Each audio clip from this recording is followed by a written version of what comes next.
ये जो आप डाइवर्टर देख रहे हैं ये है जैगुआर कंपनी का। हाई फ्लो इसका प्रेशर आता है। और यहाँ पे देखने के लिए आप पीछे की तरफ से मैं इसको घुमा के दिखाऊं तो यहाँ आपको 4 अलग अलग पॉइंट नज़र आ रहे हैं। काफ़ी बार आपने वीडियोस भी देखे होंगे, सभी में आपने सिंगल लीवर का जो डाइवर्टर होता है उसमें 4 ही पॉइंट नज़र आते हैं। तो यहाँ जो एच नज़र आ रहा है आपको दिखाई दे रहा है, ये एच का मतलब यहाँ इस साइड में हॉट पॉइंट जुड़ेगा। और अगर इसमें घुमाता हूँ तो जैगुआर से पहले यहाँ पे सी नज़र आ रहा है, तो सी का मतलब ये हो गया कोल्ड वाटर का पॉइंट इस पॉइंट में जुड़ेगा। और नीचे आपको नज़र आ रहा है SPT यानी कि स्पाउट के लिए यहाँ से कनेक्शन होगा। और ऊपर नज़र आ रहा है SHR यानी कि शावर का कनेक्शन ऊपर से होगा। तो मोस्टली सभी डाइवर्टर के अंदर क्या होता है, ये सारी बातें लिखी हुई आती हैं जो कि HC और स्पाउट और शावर, ठीक है। अब यहाँ पे लगाते वक्त हमें किन बातों का ध्यान रखना चाहिए, ये कुछ आप यहाँ पे इंस्ट्रक्शन देख रहे हैं, फिनिश टाइल, मार्बल और सरफेस। यहाँ पे मिनिमम है और कुछ मैक्सिमम है। तो जो एरो के निशान आपको नज़र आ रहे हैं, एक यहाँ है जो ऊपर की तरफ मिनिमम दिखा रहा है और ऊपर की तरफ यहाँ पे मैक्सिमम दिखा रहा है। तो मैक्सिमम का मतलब होता है ये जो लाइन इस तरह से बन के गई है, इसके बीच में ही आपका जो फाइनल जो दीवार है यानी टाइल वगैरह लगने के बाद में रहना चाहिए। तो हमें ये कितना लगाना चाहिए, तो लगभग हमें जो दीवार के अंदर हम प्लास्टर वगैरह करते हैं तो ये जो इसकी धार नज़र आ रही है इतना हमें इसको फिक्स कर देना है, यानी कि प्लास्टर के अंदर ये इतना आना चाहिए और इससे ऊपर ऊपर बाहर रहना चाहिए। क्योंकि जब टाइल लगेगी तो टाइल लगती है, सीमेंट लगती है, तो ये फिनिशिंग वाला जो लेवल है ये उसमें दब जाता है और ये मैक्सिमम वाली लाइन लगभग टाइल के पास में रहती है। तो इस तरह से आप इसके ऊपर जो कैप लगती है वो लगा सकते हैं। अगर मैं इसको खोल के दिखाऊं तो यहाँ पे जब हम इस ब्लैक कवर को हटाते हैं तो हमें अंदर से कुछ इस तरह से नज़र आता है। ये क्रोम पॉलिश से बना हुआ है और ये ब्रास का होता है, ये भी ब्रास का होता है और इनके ऊपर पॉलिश जो है वो क्रोम चढ़ी हुई होती है। इस पॉलिश की प्रोटेक्शन के लिए ही इस प्लास्टिक के कवर को इसके ऊपर लगाया जाता है। और ये कवर तब हटता है जब इसका जो लीवर को हम इस पर अटैच करते हैं उस दौरान इसको हटाया जाता है, यानी कि जब टाइल लगती है, बाथरूम में साफ़ सफाई होती है, तब यह कवर लगा हुआ रहता है। जिस दिन हमें ये लगता है कि आज फाइनल फिटिंग हमें करनी है, उस वक्त हम इसको निकालते हैं और ये जो क्रोम पॉलिश वाला हिस्सा है हमारे सामने होता है, ठीक है। इसके लीवर को हम कैसे सेट करेंगे वो भी हम आगे आपको बता देंगे, लेकिन उससे पहले हम इसको फिट करने के लिए क्या करेंगे। इसको फिट करने के लिए हमारे पास कुछ इस तरह से प्लास्टिक की यानी कि CPVC मटेरियल से बनी हुई 4 अलग अलग एम्प्टी हैं। एम्प्टी इसलिए कहा जाता है जो इसके थ्रेड होते हैं वो बाहर की तरफ होते हैं। मेरा एक पुराना वीडियो था जिसमें मैंने गलती कर दी थी, एम्प्टी को FT कह करके और FT को MT कह करके। उस पर मुझे काफ़ी कमेंट आए, उसके लिए मैं माफ़ी चाहूँगा। लेकिन यहाँ पे जो आप देख रहे हैं ये इस साइड से 3/4 की है साइज़, यानी कि 1.25 इंची, और इस साइड से ½ इंची है। तो ½ इंची वाला हिस्सा जो है यहाँ पे लगेगा। तो जब भी आप एम्प्टी लगाएं उससे पहले ये सुनिश्चित कर लें कि ये एम्प्टी जो है इसके अंदर आसानी से आ रही है क्या या नहीं आ रही है।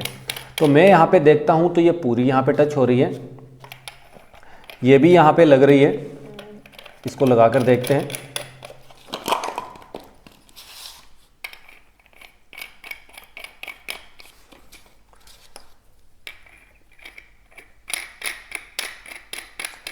तो ये चारों एम्प्टी इसके अंदर लग रही है, यानी कि हम एक बात तो जान गए हैं कि जो एम्प्टी के थ्रेड हैं और जो डाइवर्टर के इंटरनल थ्रेड हैं जिसे FT के साइज़ में दिया हुआ है वो एक्यूरेट मिल रहे हैं एक दूसरे से, और एम्प्टी जो है अपना पूरा सरफेस टच हो रहा है डाइवर्टर के साथ में।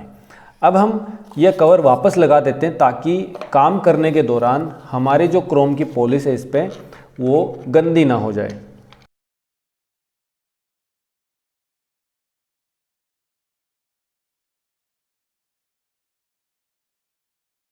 तो ये हमारा कवर वापस से लग गया है। कवर लगने के बाद में क्रोम पॉलिश वाला हिस्सा हमें छूना ही नहीं है, छुआ भी नहीं जाएगा।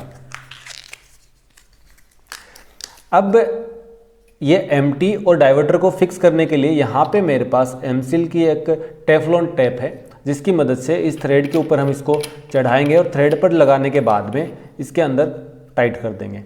बहुत से वीडियो आपने देखे होंगे जो एमसिल कंपनी की जो हमारे पास टेफ्लॉन टेप है उसको लगाने के बाद में वो लोग क्या करते हैं, इस पर सॉल्वेंट लगाते हैं। तो ऐसा हमें बिल्कुल भी नहीं करना है। ऐसा करने से डाइवर्टर की जो गारंटी है वो ख़त्म हो जाती है, क्योंकि सॉल्वेंट के कुछ पार्टिकल अगर इसके अंदर चले जाते हैं तो इसके जो स्पेंडल है उसको वो नुकसान पहुंचा सकते हैं। तो सबसे पहले हम इसको लगाते हैं। तो लगाने का तरीका, जो आपके थ्रेड जहाँ से मान लीजिए शुरू होते हैं उसी डायरेक्शन में हमें ये टेफ्लॉन टेप लगानी होती है। तो टेफ्लॉन टेप लगाने के लिए सबसे पहले आप टेफ्लॉन टेप को खोलोगे। अगर आप इस तरीके से लगाते हैं तो टेफ्लॉन टेप ज़्यादा खुलेगी। हमें क्या करना है, इसको इस तरह से उल्टा पकड़ना है। उल्टा पकड़ने के बाद में सबसे पहले कहीं पे भी आपको दबा लेना है और उसके बाद आपको इस तरह से टाइट, ढीला बिल्कुल भी यानी कि लूज़ बिल्कुल भी नहीं छोड़ना है, इसे टाइट टाइट ही इसके थ्रेड के ऊपर लगाना है। कुछ 3 से 4 बार इसको घुमाने के बाद में आप अपने हाथ की मदद से टेफ्लॉन टेप को इसके ऊपर दबा दें, ताकि टेफ्लॉन टेप जो है अपनी जगह पे बनी रहे एमटी के ऊपर। यही आपको बार बार करते जाना है। कुछ इस तरह से फिर दबाना है और फिर से आगे करते जाना है। यहाँ पे जो लेयर लगेगी वो काफ़ी हद तक ज़्यादा नज़र आएगी हमें, क्योंकि इसमें ज़्यादा ही लगाना होता है। अगर हम कम लगाते हैं तो टेफ्लॉन टेप क्या है, जैसे जैसे थ्रेड को टाइट करेंगे ये कम होती चलेगी। अगर ज़्यादा रहेगी तो वो लास्ट में आते आते हमारे डाइवर्टर के साथ में एक ओ रिंग यानी कि रबर की रिंग जैसा ही काम करेगी। तो कुछ इस तरह से हमें ये लगा लेना है। लगाने के बाद में इसको खोल लेना है और आसानी से इस थ्रेड के ऊपर इसको टाइट करना है। जितना हाथ से टाइट हो टाइट कर देना है। और उसके बाद में आपके पास या तो पाइप रिंच होगा या फिर ऐसा एक टूल आता है जिसकी मदद से आप आसानी से इसको लगा सकते हैं। इस टूल को अगर आप ख़रीदना चाहते हैं तो डिस्क्रिप्शन में लिंक दिया हुआ है, वहाँ से जा करके आप इजीली अमेज़ॉन से परचेज़ कर सकते हैं। अभी तो बहुत अच्छे ऑफ़र भी चल रहे हैं। तो ये कुछ इस तरह से टाइट हो गया। ठीक इसी प्रकार से हमें चारों एमटी जो है इसकी टाइट कर लेनी है। तो वो मैं जल्दी से आपको टाइट करके दिखा देता हूँ। तो ये हमने चारों एमटी इसके अंदर कस करके टाइट कर दिया है, फिनिश हो चुका है ये। अब इसको इंस्टॉल करेंगे दीवार में डाइवर्टर की जगह पे, उसका वीडियो आपको अलग से मिलेगा। तो इस वीडियो की मदद से आप डाइवर्टर की कुछ जानकारी ले पाए हैं, साथ ही साथ एमटी किस प्रकार से कसी जाती है और ये मैक्सिमम और मिनिमम क्या होता है इसके बारे में आपने जाना। आई होप आपको ये वीडियो और इसके दी हुई जानकारी सारी समझ में आ गई होंगी। आपके दिमाग में अगर फिर भी कोई सवाल है तो आप हमें कमेंट करके ज़रूर बताइए। तो आज के लिए इतना ही, आगे मिलते हैं दूसरे वीडियो में। तब तक के लिए जय हिंद, जय भारत।